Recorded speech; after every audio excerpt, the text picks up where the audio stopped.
Hvorfor blev du kriminel? Først og fremmest var det for pengenes skyld. Og nummer 2, det var fordi, at jeg synes faktisk, det var lidt spændende. Og jeg begyndte allerede som 15-årig. Hvordan skete det? Jeg så en på gaden, som havde masser af penge. Og uanset hvad, ville jeg også gerne selv have mange penge. Så jeg overfaldt hende. Har du fortrudt på nogen måde?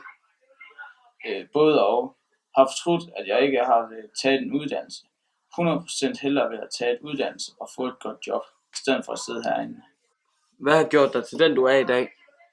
Jeg har altid været den sjove og seje i skolen, altså den alle gerne lyttede op til. Og jeg lavede kun min lektier, hvis jeg gad. Hvordan har din barndom været? God, havde en god familie, som støttede mig. Hvad sagde familien til det? De blev meget skuffet. I starten var det rimelig hårdt. De var rimelig sure på mig. Er du skuffet over dig selv? Nej, ikke rigtigt. Hvordan er det at sidde i fængsel i så ung en alder? Er det hårdt? Altså, ikke så hårdt igen. Til at starte med var det rimelig hårdt. Det er irriterende, at jeg skal have andre udenfor til at gå i banken og sådan. Altså, så de går i banken for mig, så jeg kan få nogle penge herind til. Ellers er det hyggeligt nok. Det er trist at skulle undvære kæresten. Har du nogle gode venner? Ja, en rigtig god ven, men han er ikke kriminel, han sidder ikke herinde. Er der nogen, som bliver mobbet eller slået?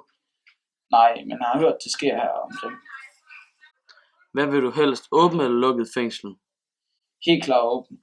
Har siddet 2 gange i arrest, altså i lukket. Skal du arbejde mange timer i fængsel? Ja, jeg skal cirka arbejde 7-8 timer. Hvordan er det at arbejde i fængslet? Tiden den går meget hurtigere. Hvad vil du så gerne arbejde med, hvis du skulle vælge? Hvis jeg nu skulle vælge, så ville jeg gerne have blevet chauffør. Hvad vil du lave, når du kommer ud af fængslet?